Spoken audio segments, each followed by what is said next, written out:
Assalamualaikum warahmatullahi wabarakatuh. Kami dari kelompok 5 ingin mempresentasikan tentang pemasar lanjutan masuk ke dalam pasar global. Dan di sini saya Aulia Nurcianingrum dan beberapa rekan-rekan teman saya yaitu Elia Mufidatul Hidayah, Melinda Kartika Putri, Eryani, Irma Saputri, dan Haryani.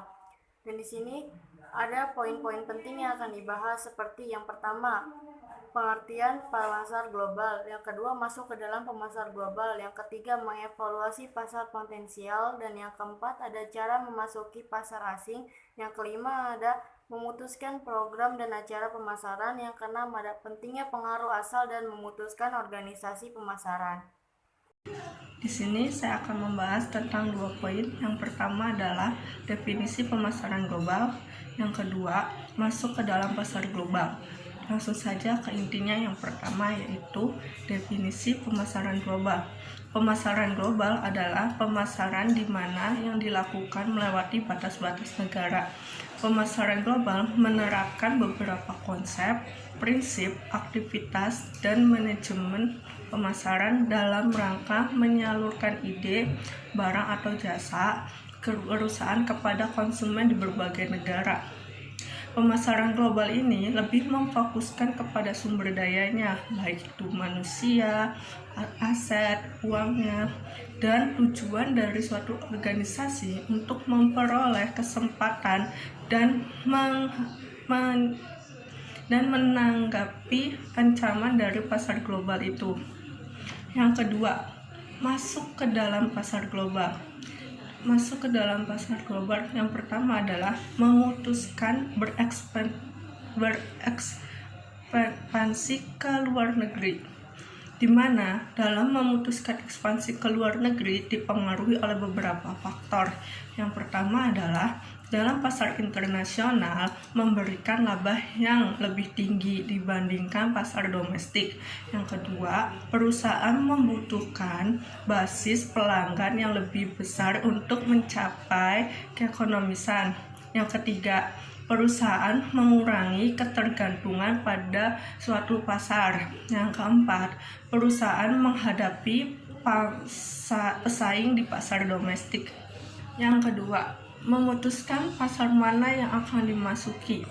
Ketika menetapkan negara mana yang akan dimasuki dalam pemasaran global, maka perusahaan harus mempertimbangkan tujuan dan kebijakan pemasaran itu sendiri dengan cara yang pertama yaitu berapa banyak pasar yang akan dimasuki dan perkiraan berapa lama ketika melakukan ekspansi pasar terhadap suatu negara. Kemudian, strategi apa yang akan digunakan?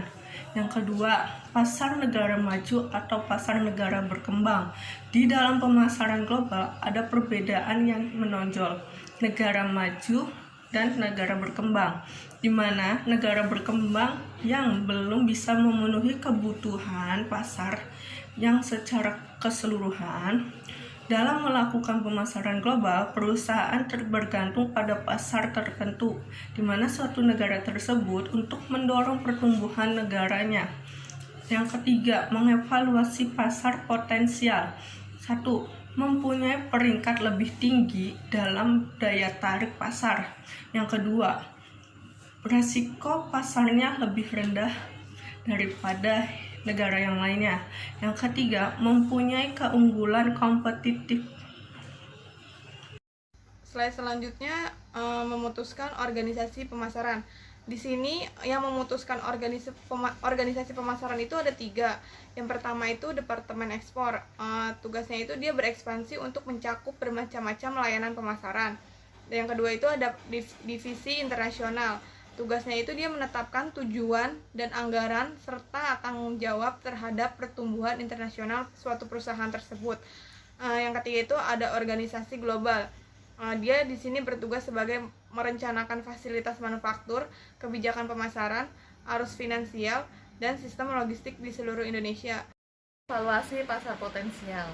Sebanyak apapun negara atau wilayah mengintegrasikan kebijakan dan standar kebijakannya, tetap saja masih memiliki fitur-fitur yang unik untuk ditembus oleh pasar global. Kesiapan untuk beragam produk, jasa, Dan daya tariknya sebagai pasar bergantung pada lingkungan ekonomi, hukum, politik, dan budaya. Banyak perusahaan lebih memilih untuk menjual ke negara-negara tetangga karena mereka memahami negara ini lebih baik dan dapat mengontrol biaya masuk mereka secara lebih efektif. Secara umum, perusahaan lebih suka negara-negara yang mempunyai peringkat lebih tinggi dalam daya tarik pasar, yang resiko pasarnya lebih rendah, dan di mana perusahaan memiliki keunggulan kompetitif. Suatu negara memutuskan untuk memasuki pasar asing ada beberapa cara, antara lain ada 5 cara. Yang pertama, ekspor tidak eksklusif dan ekspor langsung. Cara normal untuk terlibat dalam pasar internasional ialah melalui ekspor. Ekspor tidak eksklusif mempunyai 2 kelebihan. Pertama, investasi lebih kecil, yaitu maksudnya perusahaan tidak harus membentuk departemen ekspor, tenaga penjualan luar negeri, atau sejumlah kontak internasional. Yang kedua, resiko lebih kecil, maksudnya karena mediator pemasaran internasional membawa pengetahuan dan layanan pada relasi tersebut, penjual akan lebih sedikit membuat kesalahan, sehingga perusahaan sanggup melakukan ekspor eksklusif dengan beberapa cara. Yang pertama, departemen atau divisi ekspor berbasis domestik. Yang kedua, cabang atau anak perusahaan luar negeri. Ketiga, perwakilan penjualan ekspor yang berpergian.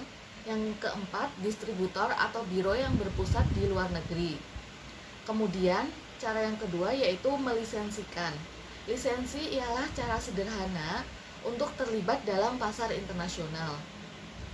Pemberian lisensi masuk dengan resiko yang kecil. Pemegang lisensi mendapat keahlian produksi atau nama produk atau brand terkenal. Kemudian, dari kelemahan utama dari lisensi ini, pembeli lisensi mempunyai kendali yang kecil terhadap pemegang lisensi daripada yang dimilikinya atas akomodasi produksi dan penjualannya sendiri. Jika lisensi sangat berhasil, perusahaan menyerahkan labanya ke pemegang lisensi. Bila dan ketika kontrak berakhir, perusahaan mungkin menemukan bahwa mereka sudah menciptakan pesaing. Untuk mencegah hal ini, pemberi lisensi biasanya memasok beberapa materi atau komponen produk khusus. Namun, taktik terbaik ialah memimpin penemuan sehingga pemegang lisensi akan terus bergantung kepada pemilik lisensi. Ya, itu joint venture atau sering disebut dengan usaha patungan. Investor asing sering bergabung dengan investor lokal untuk menciptakan perusahaan joint venture ini, dan mereka biasanya berbagi kepemilikan dan kendali. Yang keempat, investasi langsung. Bentuk terakhir keterlibatan luar negeri eksklusif ialah kepemilikan eksklusif akomodasi, perakitan, atau manufaktur di luar negeri. Perusahaan asing sanggup membeli sebagian atau seluruh saham di perusahaan lokal atau membangun fasilitasnya sendiri. Yang terakhir yaitu menggunakan taktik web global. Dengan web ini, kini kita tidak perlu menghadiri pameran dagang internasional untuk memperlihatkan peralatan Anda ke luar negeri. Selain itu, komunikasi elektronik melalui internet kan semakin luas, menjangkau perusahaan besar dan kecil. Kemudian memungkinkan mereka menarik pelanggan Grace di luar negara asal mereka, mendukung pelanggan usang yang tinggal di luar negeri, mengambil sumber dari pemasok internasional, dan membangun kesadaran brand global. Oke, di sini ada memutuskan program pemasaran. Di sini ada beberapa goal. Goal yang pertama itu ada standarisasi produk. Goal kedua itu ada harga, goal ketiga itu ada komunikasi, dan goal keempat itu ada saluran distribusi. Lalu ada pentingnya pengaruh negara asal.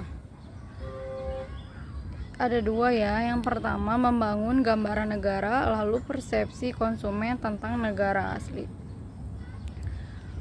Lalu ada memutuskan organisasi pemasaran. Di sini ada departemen ekspor berekspansi untuk mencakup bermacam-macam layanan pemasaran.